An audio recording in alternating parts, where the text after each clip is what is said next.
Well, woo! Not yet. My favorite part, a little piano. All right. Good evening, everybody, and welcome to a special edition of the Jimmy Palumbo Show. That's right. I'm Jimmy Palumbo, your host. I also have a very unique show today because, number one, I have a little sidekick today, and her name is Natalie Palumbo. That's right, my daughter stepping in the show here today. And also, we have Behind the Glass here at Undefeated Media.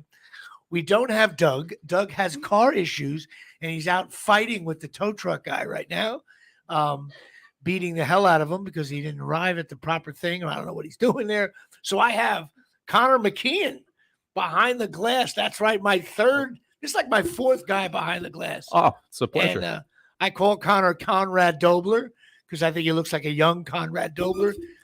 I'm trying. From the Cardinals. If you remember that, to me, that's the funniest nickname of all time.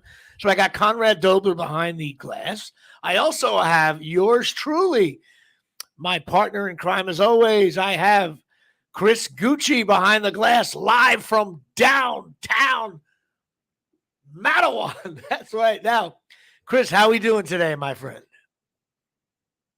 And we don't hear Chris. We'll Why is Chris. that? I got his mic. There we go. We should be now. You good? You unmute. We good? Are we good? It shows them mute themselves. Can you hear us, Chris? I am here. Yes, I can All right, hear we you. hear you. Can you guys All hear right, me? you can put them louder, and that'll be great. Yep. I love these technical difficulties We're here here, at though. Shea. But when we have problems, it's always at Shea. You know that. And Chris totally agrees with that. 100%. And anybody who calls it, I don't even know what that new Shea is called. It's Shea. City Field. I even think Met fans want to call it Shea. It's not City Field. It's awful. Shea. Anyway, so Chris, how we doing? I know you had a little, crazy weekend. Are you recovering? I'm definitely in peaks and valleys. I don't feel great just yet, but I'm coming around. I feel like my hangover's been dipping in and out, and really it's the sunburn behind my knees is what's getting me the most. It's the second time in a row that I was in the sun where I just didn't put sunblock behind my knees, and I'm suffering bad because of that. I hate that. That's why I hate sunburn. I hate being in the sun. But we're going to get more about our crazy barbecue we were at. For right now, say hello, Nat. How are you? I'm good. All right. This is my 13-year-old daughter, Natalie Joan Palumbo, getting involved here from downtown Wyckoff on the Jimmy Palumbo Show. A little bit of a crazy start. We had some tech difficulties. We had some audio issues, but we're here live. And did you have a good weekend? Yes. Did you have fun at the barbecue? A lot of fun. The first annual Chop Sports Barbecue, many to come. I got some notes on that later on. But let's get here. This is show number 68. All right, Chris. Listen, I could have went with Dellin Betances, okay? Number 68 for the New York Yankees. He did make the All-Star team 3 years in a row. Then he got hurt. He was never the same. I don't even know if he's still in the league. Is he still in the league, Dellin? I know he signed with the Phillies when Girardi went over there, but I'm not sure if he's stuck with them or not. Yeah, I don't know. He got So, good hurt and he question. went away. But I'm not going to do him because actually I think he's almost too good. I'm going to go with another old school Giant, and I think these things are funny. But he's famous for different ways. Number one, okay, number 68 for the New York Giants, J.T. Turner, offensive guard, right guard for New York Giants from like 77 to 83. But he was on the Giant team in 1981. And those fans of the Giants know, and I don't know what the Packers really don't have this. Maybe they do. The Giants hadn't made the playoffs in so long. I know the Packers did go a long stretch as well. Yeah, probably around the same time. Yeah, the Packers stunk. When the Giants stunk, the Packers stunk too in the 70s. There's always that first year. Now, the Giants made the playoffs, and they won one round, then they lost to the eventual champions, 49ers. But it's that first year. It's like your rookie year almost as a fan when you smell the nectar of the gods. And he was the starting offensive right guard. So J.T. Turner, I got a kick out of that. He played in the league like 6 years, played 1 year at Washington, then he was gone. But he also played in the World Football League, which I didn't know. He also played in the USFL after his time in the NFL. And he coaches over at Tenafly High. He's got to be retired by now, though. He's like 68 years old. But here's the crazy thing. I don't know. Are you a fan of the movie Trading Places? Of course. With Eddie Murphy? Come on. Okay. Of course. Do you remember the scene when Eddie Murphy's in jail and he's trying to show them that he knows all kinds of karate, and there's two guys sitting on the and his his character JT Turner played the character even bigger black guy, and all he says is in the movie, and it's famous for these fans because I actually knew it and didn't realize it was JT Turner. He's going on, and the other guy says something, and he just says, "Yeah," says it twice, "Yeah." It's like a pretty funny scene, and that's JT Turner, which I think Trading Places, iconic movie, and number 68, JT Turner was in an iconic movie. Is that his only IMDb reference? Is he only IMDb besides like himself on like CBS NFL Today or something like that? But that's it. So JT Turner, if you Google the scene, Eddie Murphy Trading Places prison scene, you'll see it right there. JT Turner. And you also, listen, again, you know my theory. When you play 7-8 years in the NFL, that's pretty good. So he must have been decent. I remember his name, but like I was young enough where I didn't really know. When you're 16 years old, you really know like the ins and outs of offensive line play. Not the interior alignment of like a mediocre football team. Yeah, so anybody who says like, no, I remember the Giants had a pretty good line, 81. Yeah. Okay, maybe when you were 30, you remember that. But when you're 16, you Phil Simms and Joe Morris and all these other guys. So, and Lawrence Taylor, of course. So that's it. Number 68, Jimmy Palumbo Show. JT Turner. Who do you got? All right. So again, we're dealing with these numbers in the 60s. So you kind of have to be obscure. I never thought that I would actually pick a player from the National Hockey League, but there's one obvious guy that stands out. And the only reason why I'm bringing him up, because he is definitely too good and too famous for our criteria here. That said, you go through the list of 68, there's really nobody worth talking about, at least from the Packers standpoint. I could give a couple guys, but this isn't a Packers show, so we'll skip that. I'm going to go with Jaromir Jagr. Okay. And he played, I feel like this guy came up recently on one of the episodes of the Chop Sports Daily, and I used him to tongue-in-cheek poke fun at hockey and saying that I think Jaromir Jagr is a case study to prove that hockey isn't really that hard or that tough, because Jaromir Jagr, when I was born in 82, I would say he was probably in like his 13th season. He just retired last year. He played hockey for 51 years. How could it be that hard? Okay. First of all, I mean, I know you're gonna take the skating end of it out of it. Whenever I watch a hockey game, there's always a moment, even now. And again, I only sign up for the 30 to 60 day playoff package. This year was only 30 days. But the bottom line is, I always forget they're actually skating. These people are skating backwards, forwards. However, I think what really is not that hard is any of the Olympic skating events. I watch that. I'm like, there's no one else on the ice. No one's. I think what they should do for the Olympic skating, when they're going for the gold, they should have hockey players just buzzing by, stuffing their stick in their skates, check to the boards along on their side. Well, you are the head of the Olympic Committee, so why don't you bring that to the board? Yeah, well, listen, everybody knows I'm getting rid of a lot of sports. I'm head of the Olympic Committee, but the one is that any skating event, there will be at least 8 hockey players, even if they're looming along the near side, with the possibility of checking one of those 9-pound 4-year-olds that they allowed to skate. How great would that be? What a beautiful triple axel. And Michelle Kwan goes down. Down she goes. She did not see that coming. I think there should be pucks flying by. And then when someone wins the gold, you're like, wow. Right. So moral of this story is that hockey is tough and figure skating isn't hard. Is that what you're getting at? So I get it. I'm just poking fun at hockey a little bit. I know you're doing this a little tongue in cheek. On the heels of the Stanley Cup. You know what's funny though? I'll make another argument. With Jagr, is he arguably the second best player ever? No. Right? No, I don't think so. I think that like there's like a Bobby Hull or a Brett Hull or a Mario Lemieux. I don't even think Jagr was the best player on his team at any point, because Mario Lemieux was always better. Okay, I forgot. You know what?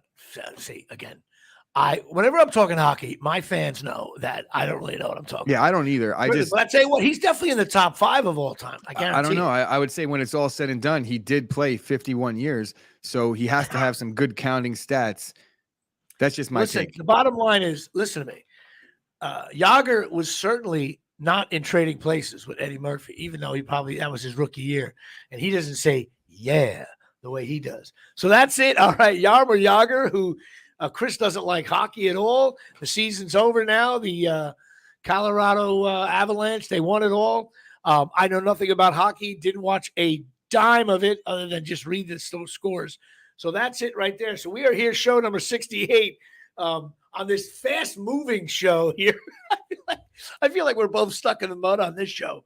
And, of course, we're going to discuss my weight now. And when we discuss my weight, it's sponsored by Perfect segue when you say Absolute we're Eyewear. stuck in the mud and then you discuss your weight, because I have a sneaking suspicion that your weight is also stuck in the mud.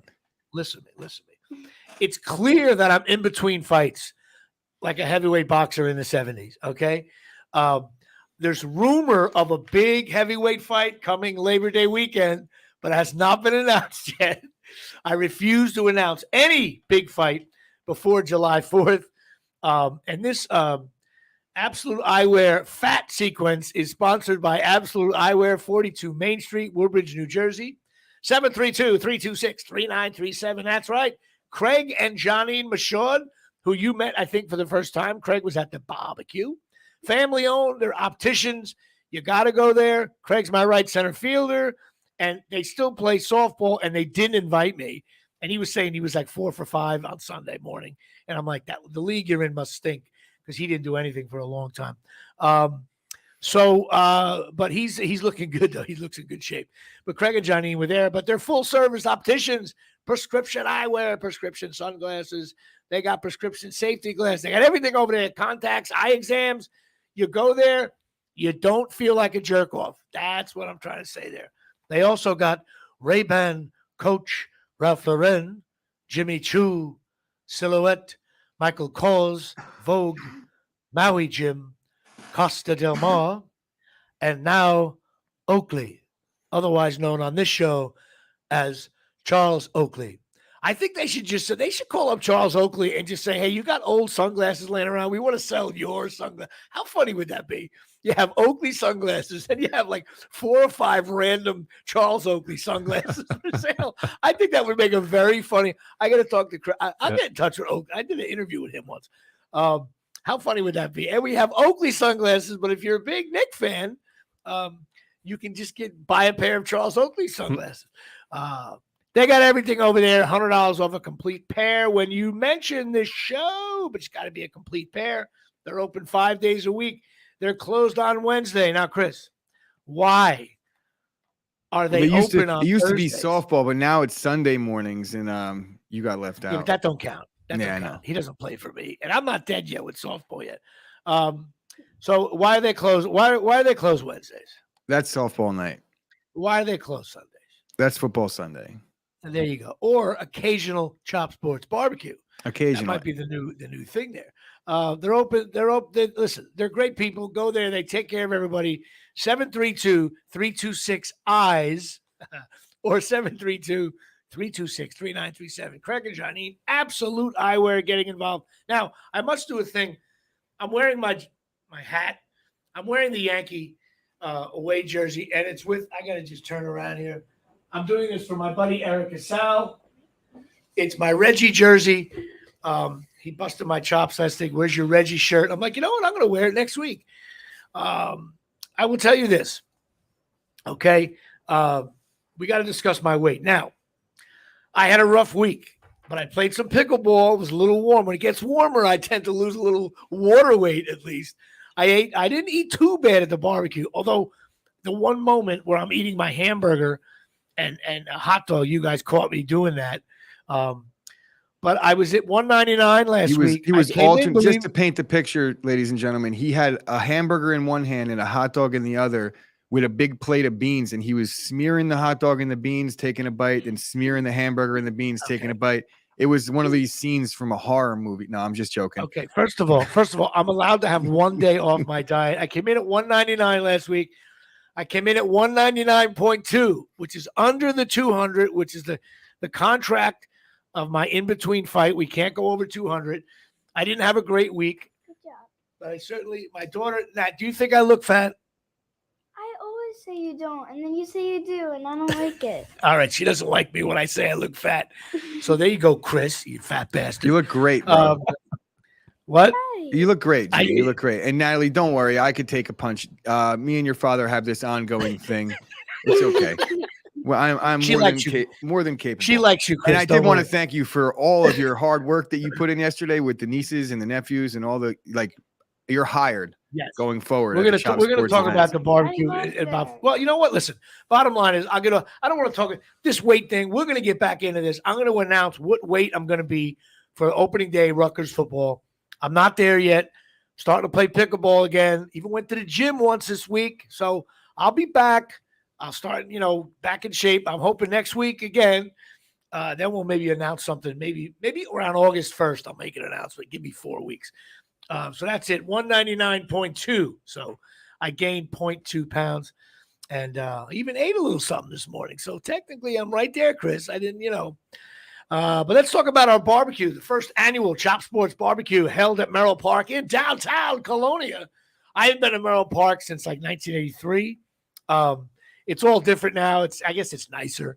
Yeah. You but found out the it's hard way nicer that the than- petting zoo is gone. But it's still there. What do you mean? It's still there. I don't know where. Yeah, it's on the side. You missed it. My daughter went Oh, there. yeah. Was They there took a was walk. there They have- animals they there? They have like 2 chickens and a goat, Oh, but there you go. it still qualifies where you can feed them. I got to pet the goat. I had a So great cute. time. It was good seeing everybody's parents, the different Chop Sports people that comment all the time. Are you seeing these comments here? Yes. Wait, want me to show some? What do we got? Anything fun there? Yeah. Oh, he didn't get. Where are the comments? I Over on the can't screen, see you it from gotta- here. Oh, all right, here we go. Here we go. The TV up here. Oh, I can see it up there. All right, I don't know why it's not coming up on my computer, but it's okay. I see my cousin Joey, Yenny Alvarez is in. Oh, there's Yenny. That's Princess Yenny. That's my buddy Mark DiCarlo, one of my early guests. I gotta have him back on. He turned 60. He probably doesn't want me to tell that live, but I guess I just did. And he's not a fat bastard. And Chris, he plays hockey. My buddy Mark DiCarlo actually plays hockey. So really, he started off shitty. Now he's been playing like 15 years. He's actually pretty good. Nice. My cousin Joey, And he's probably the same rookie class as Yarmor Yager, right? Yeah, And she's Yager probably just as good retired. as Yarmor Yager. But the barbecue was fun. I got to chat with your parents, so I know I got to meet Dave's dad and Dave's stepmom, and Dave's kids who were adorable, Stella and Miles. I was doing Jet material. He was getting annoyed. It was so great. There's such going to be Jet fans. It just doesn't make any sense why Dave doesn't see the light. And we even made a joke. And you do whatever your kids do. So Dave's not a Jet fan, but if the Jets win like 4 Super Bowls in a row, then he's going to be wearing the Jet green with his boy. I got my boy Vinny's in the house from North Bergen. He'll giggle at that. But listen, I had fun at the thing. It was great. I didn't really get Cornhole was there. Cornholelevel.com was there. Mike Caprio showing everybody what he was doing. It was we thought it was going to be like 100 degrees and we were going to be dying, but there was shade and a breeze. I don't think the heat was a factor at all. Yeah, You guys had a I pretty think I good was attendance. worried that people wouldn't show because of the fact that it was such a hot day. And then when I got there, I was like, wow, once people get here, they'll realize like this is a perfect situation. I In the definitely shade, the think breeze was nice. Yeah. I'm guessing, I don't know. Listen, this is unofficial. There was probably some people that stayed away just saying, oh, it's too hot to go to an outdoor barbecue. But it really wasn't that bad. And I hate hot barbecues. So I've been there, done that. It was a fun time. It was good to see everybody. You know what? My only thing I think we're going to do next year, first of all, I have to be the liaison to the barbecue, of course, because if you take away Jimmy Palumbo's show of people there, I'm not sure you had enough people to have a volleyball game. But Yeah, the you know what we gotta Palumbo do clan next time? It definitely was showed frustrating out. for me. I'll tell you what was frustrating for me. And I learned this from running a few events about 5 years ago. You know those name tags with the black marker that you put on the everybody's shirt, so it says scoop. And I knew who these some guys were, but some guys I met once before. And when everybody it's a simple thing when you walk in, you have someone going around, because that way you're like, oh, that's so and so. I see him on the comments. He's a big fan of Chop Sports. He's a big fan. I know he listens to my show. Yeah, it's a lot of internet friends that we haven't met yet, and you got don't to know meet for them the by first face. time. Yeah, or they have weird like nicknames online. So next the year, guy that literally, I don't know that we have a barbecue out. Darren. The guy that grilled the entire time, he wasn't signed up to grill. He just took over, took the right. And I knew him from softball in Woodbridge. But I was like hesitant. If you had the name tag, it would have hit. So next year, we're definitely going to do that. And I learned that. I used to run these events up in Ramsey. I was like, you know what? I didn't know anybody. And then the next year, and you make sure you go around. Everybody does it, and then it makes it life easier. There's none of that embarrassing. Like, I don't know who the hell that is. Yes, but I mean, I don't have to wear one though. The liaison does not have to wear a badge there. But it was great meeting everybody. I got to chat with yes, it was definitely Dave's a great father. time. I want to thank thank everybody that came out. It meant a lot to us because obviously you're putting on an event. You don't know how it's going to go. It was the first one. You don't know. I think it was a fun event. It was a fun time. Everyone got to meet each other, and it's something to build off of. Going forward, it's just going to get better. Listen, in the history, I will guarantee it's almost, you know what it's like?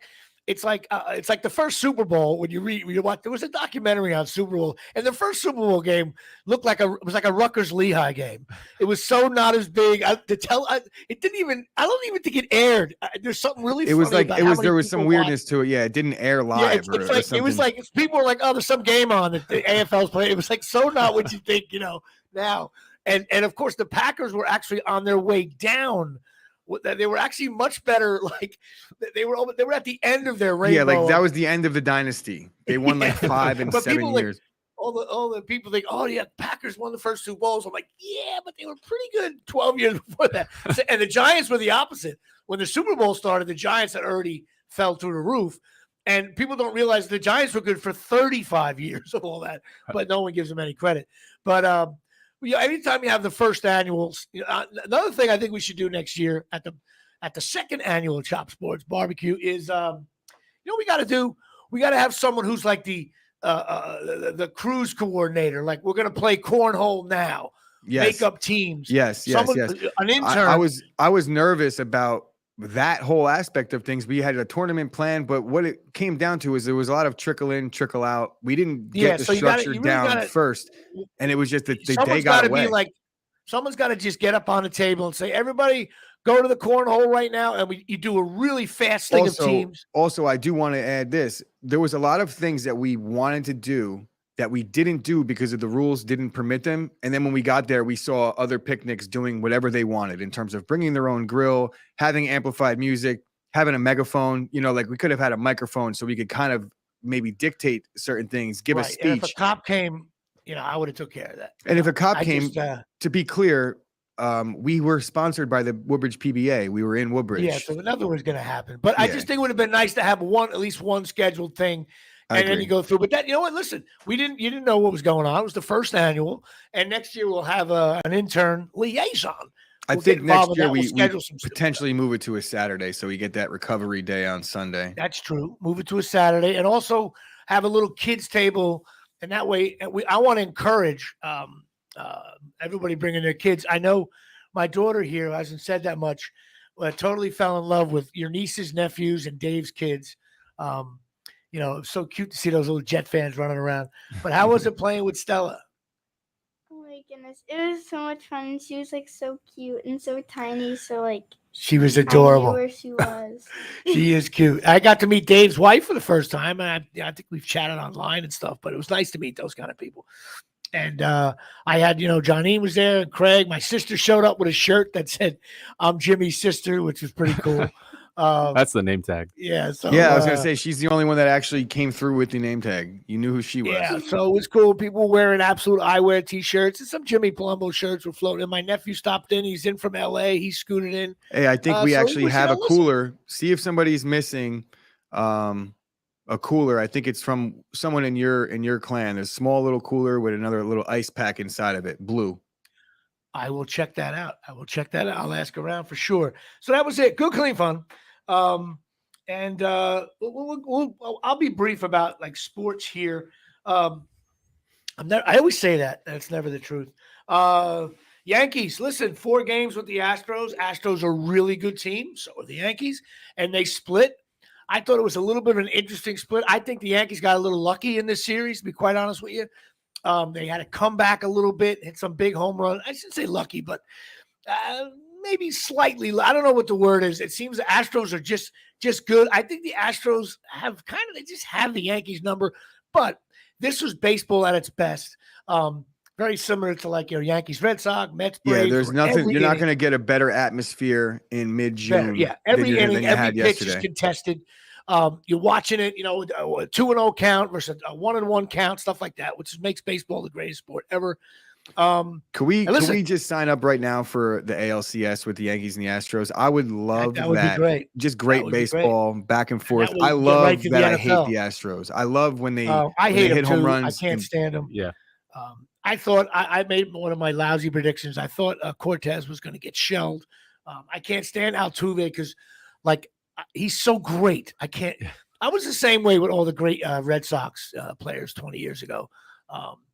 Manny and Ortiz. When you hate a guy so much, it's because you realize how good he is. I know some Cowboy fans that hate Lawrence Taylor, but they're like, oh, I wish we had him. It's like It's almost like when you don't hate a guy, that means I don't hate him because I think he sucks. I'll give you a prime example. I hate Randy Moss. Hated Randy Moss because he was so good. But I love Jay Cutler because he threw picks all the time. So it's like there's picks. You're right. So the Yankees had a crazy series. Now, listen, I'm not saying the Yankees have a great record.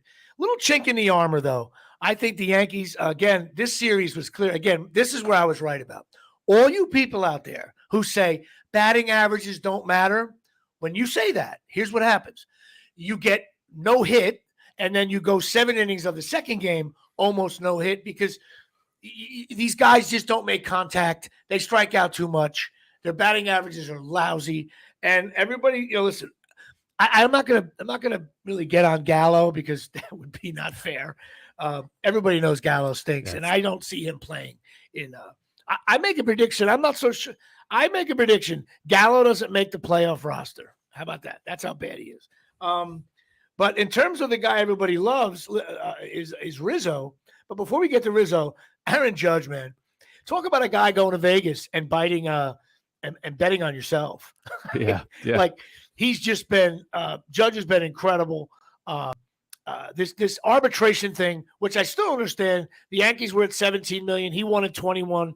The fact that they waited to the 11th hour to give him 19, I think the Yankees should have gave him a little even more, like 20, just to bust balls and get it over with. I know they're not going to do the contract during the season. You never know. Maybe the Yankees will throw it. They might. I feel like if you talked to me about this Friday at 10 a.m., I would have said, no way. They're about to go to arbitration. The Yankees are going to trash him in a hearing about all the reasons why they don't think he's worth the money. So then you come out of that. It's impossible as a person in Aaron Judge's position to be like, well, now you want to pay me all this money and sing my praises. But yesterday you were in this meeting, in this hearing, and you were telling everybody how I get hurt all the time and I strike out too much. And that's what it really, arbitration is bad. And you know what? I could be wrong, but the relationship. Wasn't the arbitration set up? I know it's set up 3rd or 4th year, whatever. I'm not going to go into details. I care less. I remember it being the guy's making in 1 year. He's so great, and he's only making like $2 million. And in arbitration, now he's going to get 19. Yes. I don't recall why is it 17 to 21? That's nothing. Well, it's based on a league average of, I don't know exactly. I think what it is like a player seeks an amount. So a player will seek an amount and they get to dictate. They say, hey, we want this much based on the numbers that other position players at his position are doing that are getting paid. He's not making 17 million this year, right? No. Well, to explain how arbitration works, since you don't have a free agent signing like you get brought into the major leagues at any given time that they think you're ready. So if you're in the minors for 7 years, you don't start your service time in the majors until you become a rookie. So then that's year 1. Year 2, you lose your service time and you become a free agent, I think, after 5 years of team control. So essentially what has to happen is you're on your rookie deal as a rookie, then you blow up, you have a great year. Going into year 2, you're way too good to be playing on that deal. So you ask for money in arbitration, and then either the team gives it to you or they counter it. and they give you a little bit less. If you can't agree, then an arbiter settles it and you get that amount Yankees for said that 17 season. and Judge wanted 21. But Yes. I think Judge is only making what, $1 million or $2 million a year, right? Yeah, this year now. Right. So I misunderstood that. He's making 19. Right, so listen, they're going to give him the retroactive $2 million per, he was getting 17 million this year because that was the low number in arbitration. Let me ask my daughter this. Do you know who Aaron Judge is? What team does he play for?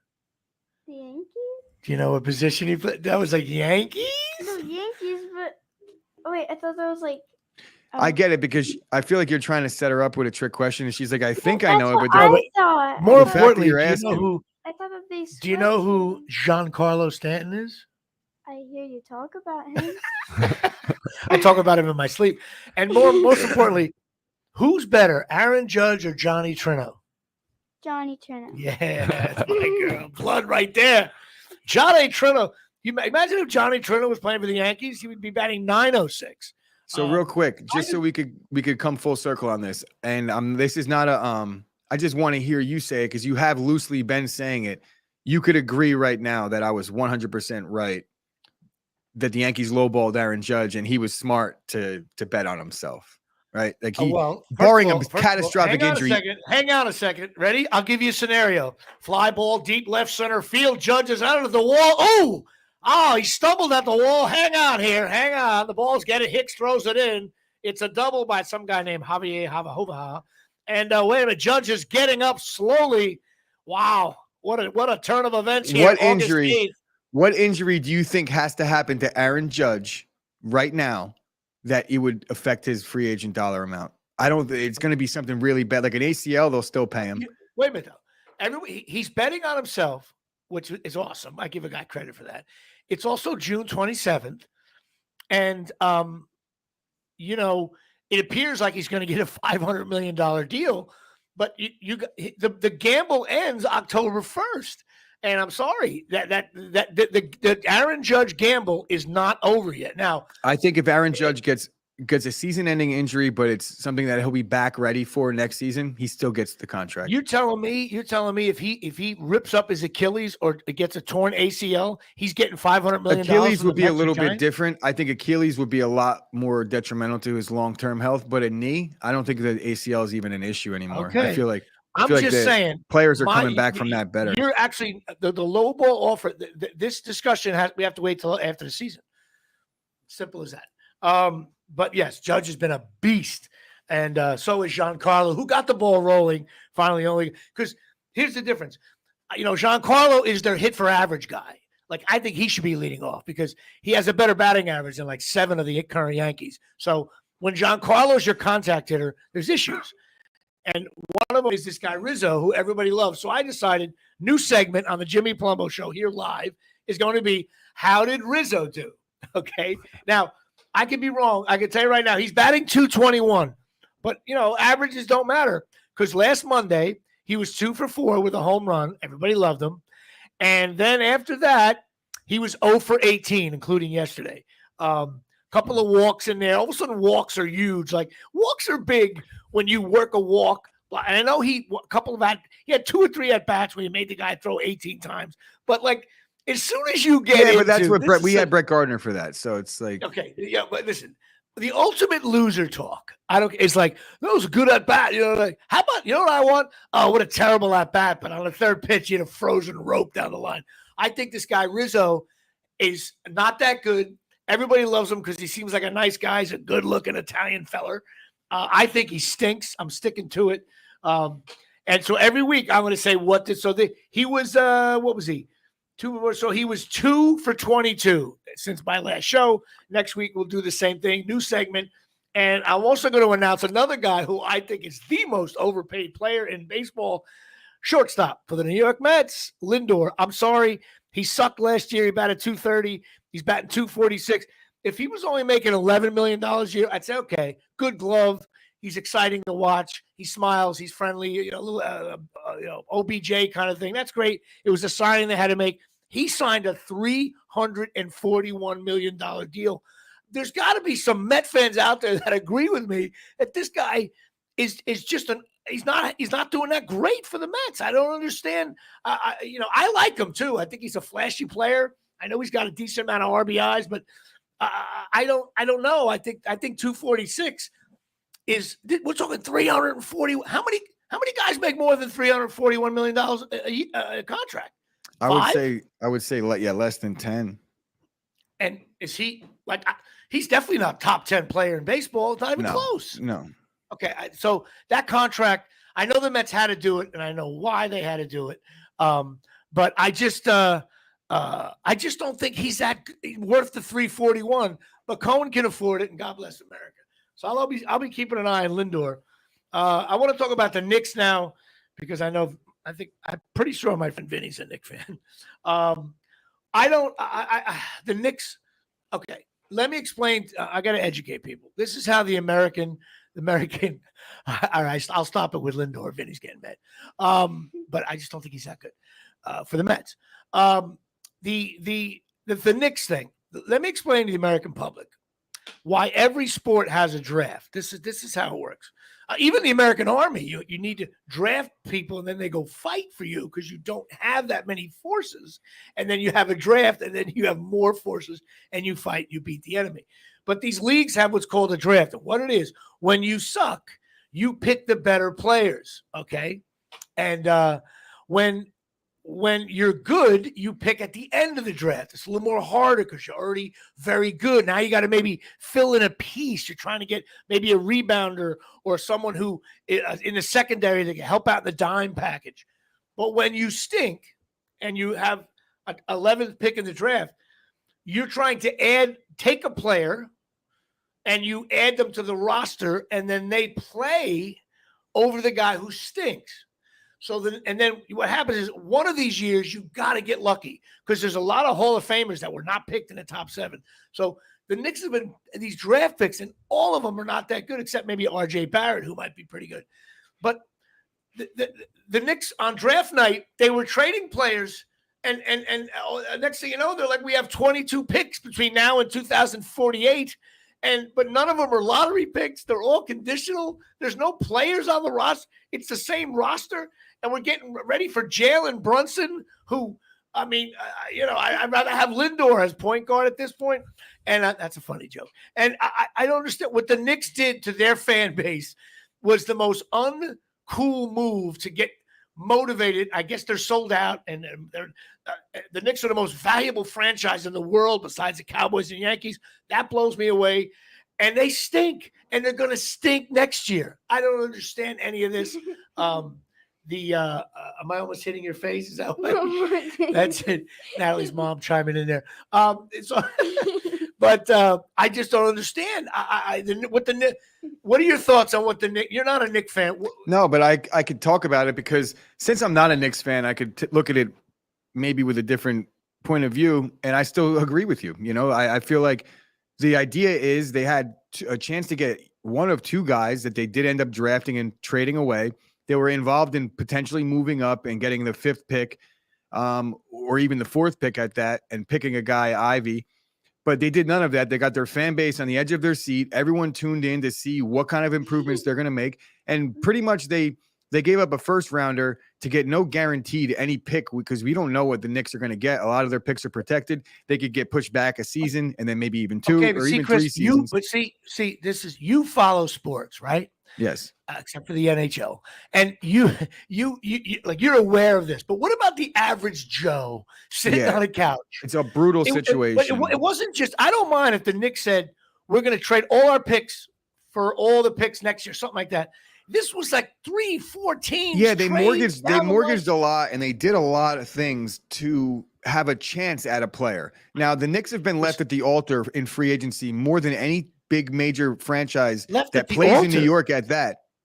Meaning, like, they were in on LeBron twice. They were in on KD and Kyrie. They were in on how many big name free agents that they've saved up for and didn't get. If the Knicks were in the movie Blue Lagoon, they wouldn't have hooked up with the girl. Okay, yeah. That's how bad. So it's like they got Jalen Brunson. There's an inside track because I think they just hired. If the Knicks were in Blue Lagoon with Brooke Shields, they still wouldn't have hooked up with the girl. How's that? I can't be more clear. They're not getting Jalen Brunson, but if they might be dodging a bullet, because I'm not a big believer in Jalen Brunson, the superstar, coming. He's not going to come to New York and change anything. It's going to be like Evan Fournier, but at point guard. Stinks. You know what? The Knicks are on my stinks list now. So that irritated my soul.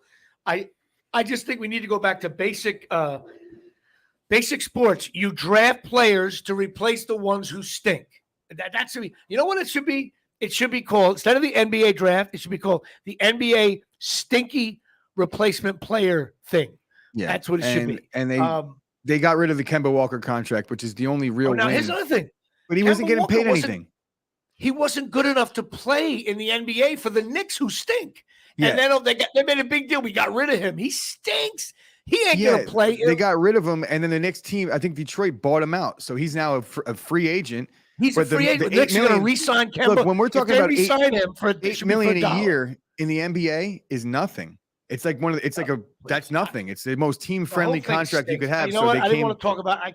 I'm not going to be talking about the Knicks. That's the last thing. All right, yeah, we'll move off of it. But the Knicks fucked up. Excuse my language. Of course, you know what? Since my weight is sponsored by Absolute Eyewear, I'm going to make I hate the Knicks now, even though I'm a huge Knicks fan. Sponsored by cornholelevel.com. That's right, cornholelevel.com. If you go on their website and put in JP Show or Chop Sports, you get 20% off a $19.95 product. That is cool as hell. It's over there right now. If you can go grab it. My daughter's going to grab it. I think it's on the desk over there. What this thing is, you hook it on your cornhole table, and boom, it levels it to and fro, up and down. It's the coolest little thing. It was developed and invented by my good friend Mike Caprio. Here it is right here. Here, sit down. She's going to show everybody. You know what? I'll do it. Hang on one second. Here it is right here. That's the thing right there. You hook it right onto the board. You click it on like that, and then you're done. And you measure it. There's a little hole there with the bubble in it. It's a great thing.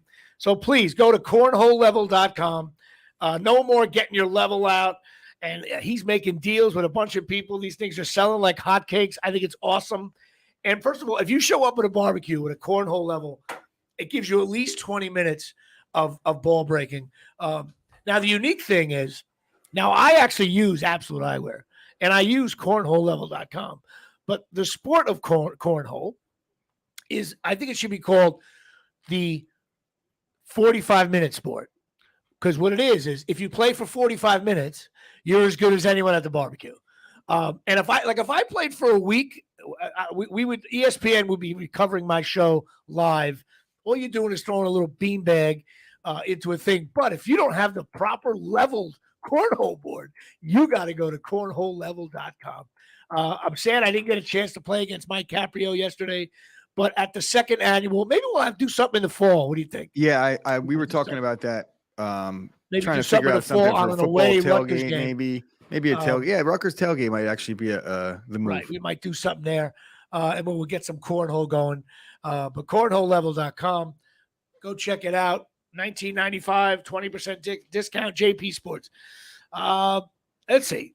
First of all, I did a bartending gig on Saturday.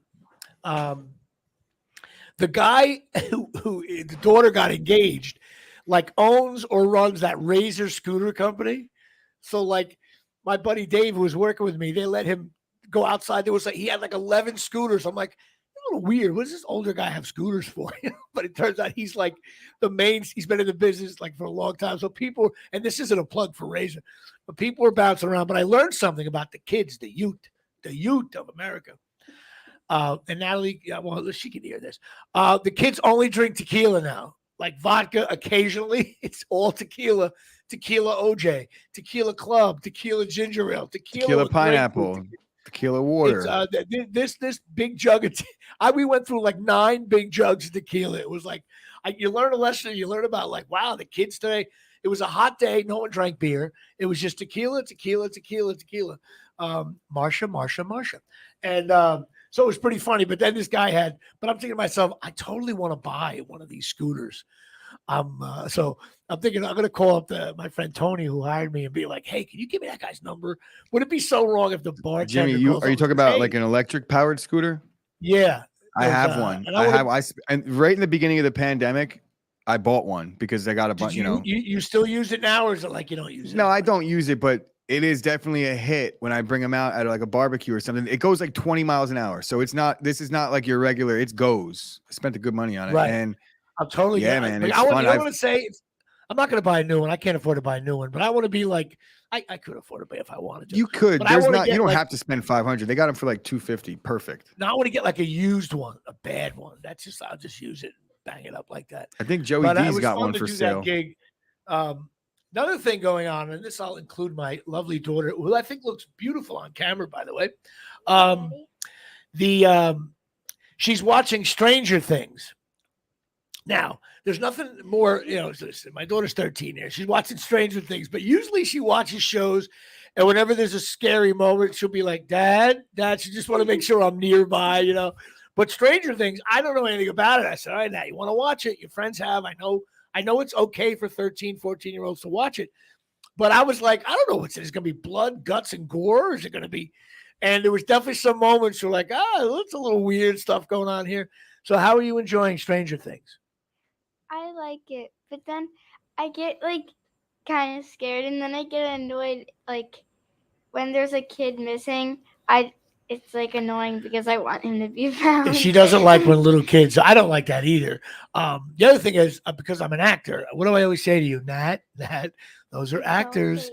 It's all fake. That's not real.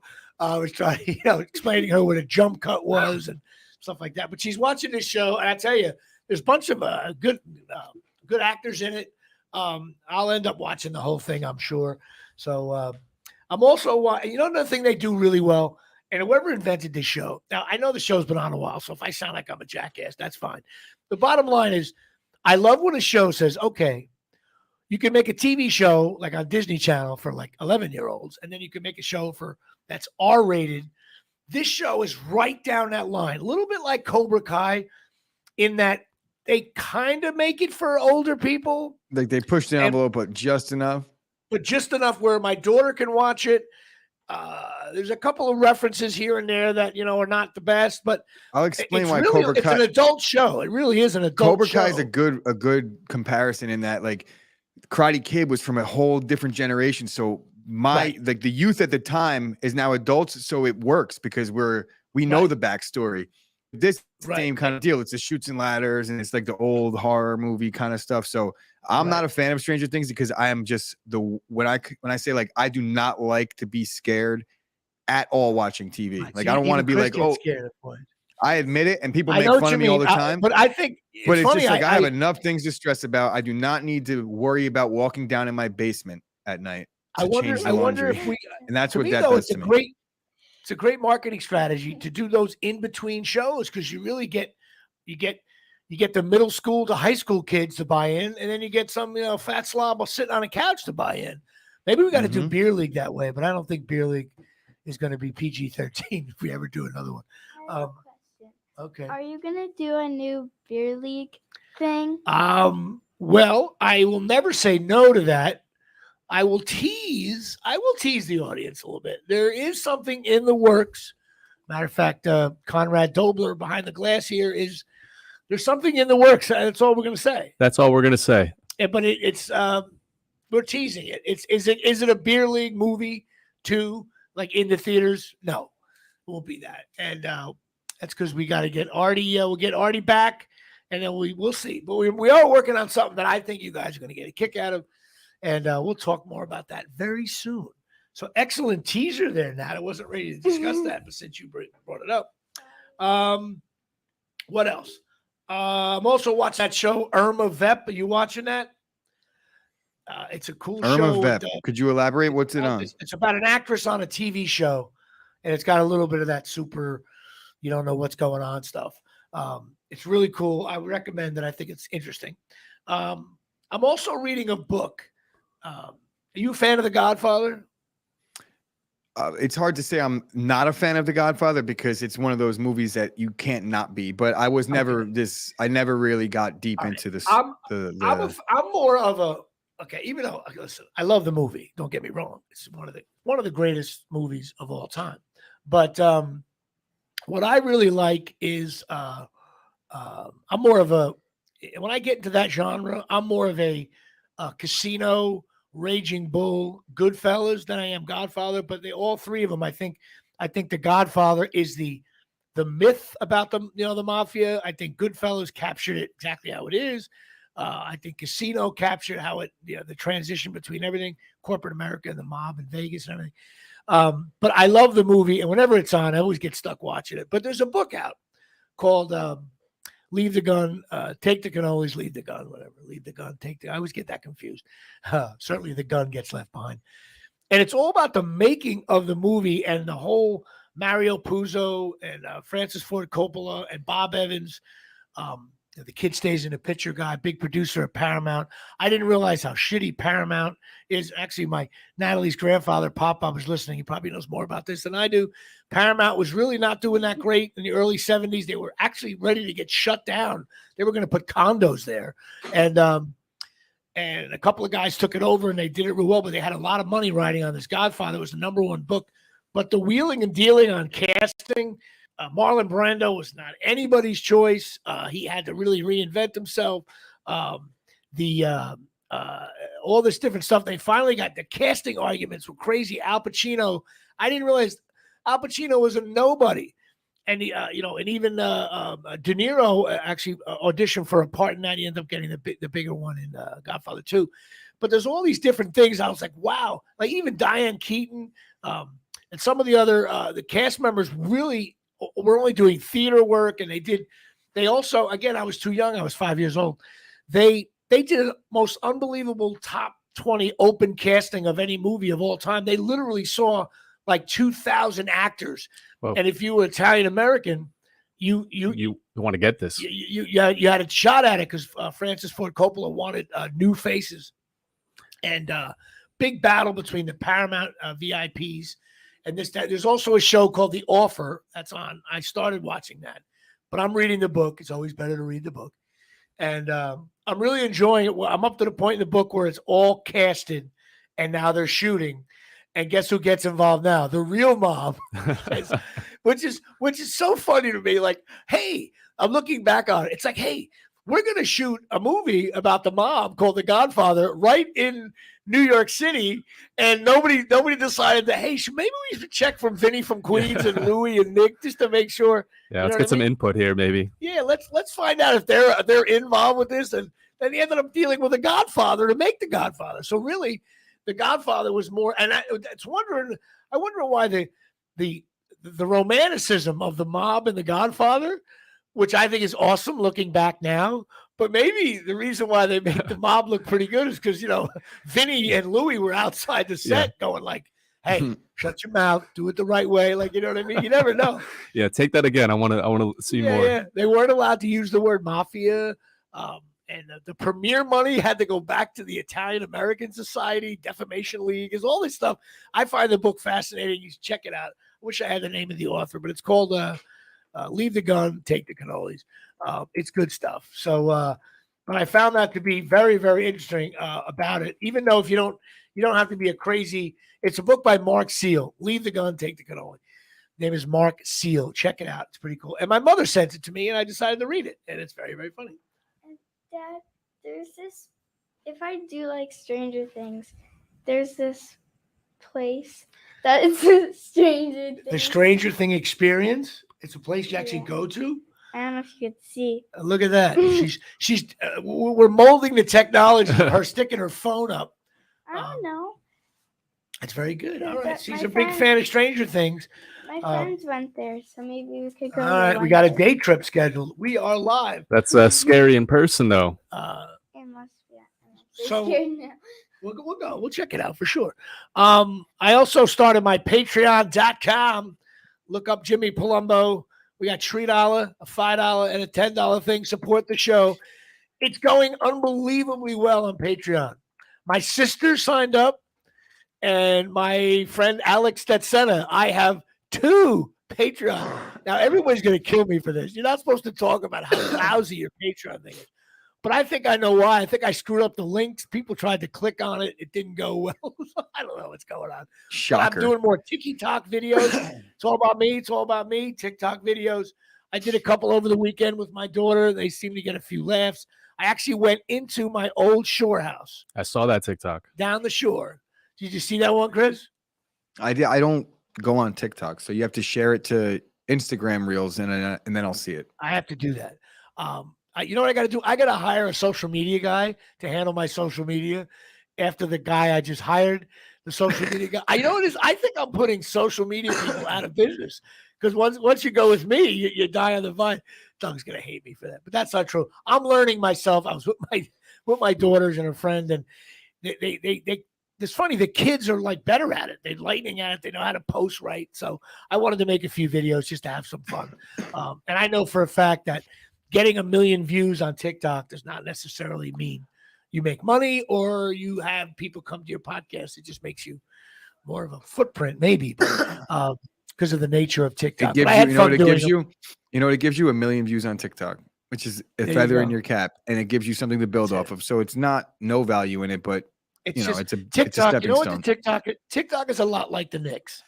You know what you get? You get no draft picks. That's what you get for the Knicks. That's what You get a lot of views on what it is. Stop coughing. So, but I have fun doing. I'm gonna do some more.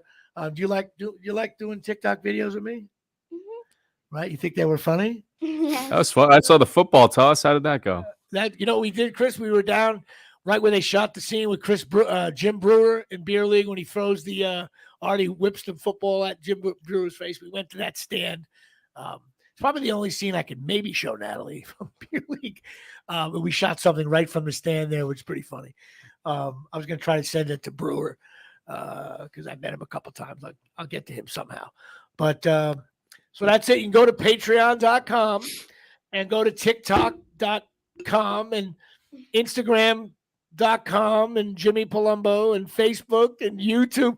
This is getting out of control. There's all these websites. I don't know what the hell's going on. That's what it is. It's not even go on the TikTok app, the Instagram app, and just search Jimmy Palumbo. But you don't need the TikTok.com. Not .com. You're right. See, I already sound like a baboon. And what you do We're here for you, Jimmy. We got your back, buddy. Listen to me. It's a very important a message to the American public. What you do is you go there and you watch all these Instagram and TikTok posts. And what you learn is that everybody, it's all me. Look at me.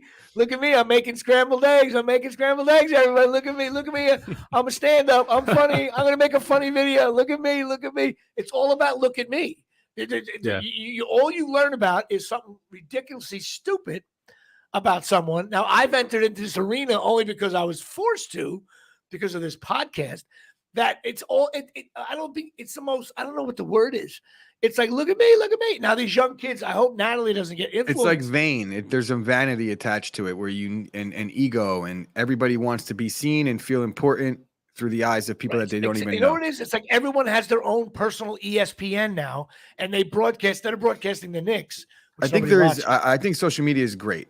Don't get me wrong. I use social media just like everybody else does, and more than everybody else. It's a hard thing because there's so many of them. But we could talk for days about it.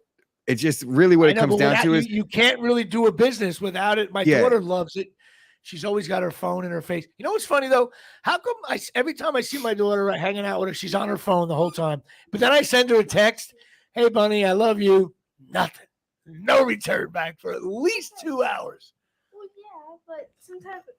Wait, what? Yeah, when you text me, I text you right back. "Hey, Dad, can I buy another thing on Apple Store?" That's not true. So all these kids do is beat me for apps. Well, no. Well, I did that once, and then the other day I wanted to watch a movie with Abby, and you had to accept it. All right, I'm throwing her under the bus, but I'm not really. Now she's dead. You know what? Everybody hates me now. That's how it works. No. Now answer the text quicker. What does it say? What text over there? What does it say? Oh, your text to her. Her text. Jimmy still. What is that underneath? Oh, Jimmy still likes to read. I know. Read. I know. That's my friend Mike. I wanted to develop a show based on a book. I said, Mike, this book has got really a lot. I think there's a lot going on. Let me sell you the book. He's like, I'll do it, but I want to read the book. How are you supposed to develop a show? He blatantly told me right to my face, I'm not going to read the book. We'll get a book on tape or have AI read it. AI can do tape. He can barely work his computer. Yeah, just go on audiobooks. All right, never mind. All right. That's what I meant. Audio pool. Well, listen, that's the end of our show. Thanks for coming. I want to thank my daughter Natalie for coming in. Say, you can speak. Hi. I don't know. That was her saying I you're think she looks welcome. good You're on welcome. the- on Thanks the for camera having there. me. And thanks for the barbecue. And we will see you next week with a very special guest. Now, here comes the music queued up now. Yes. My boy Maddie from LA. We'll see you. Goodbye. Bye. Thank you. Hungover Chris. God bless America. I'm doing well. I'm coming.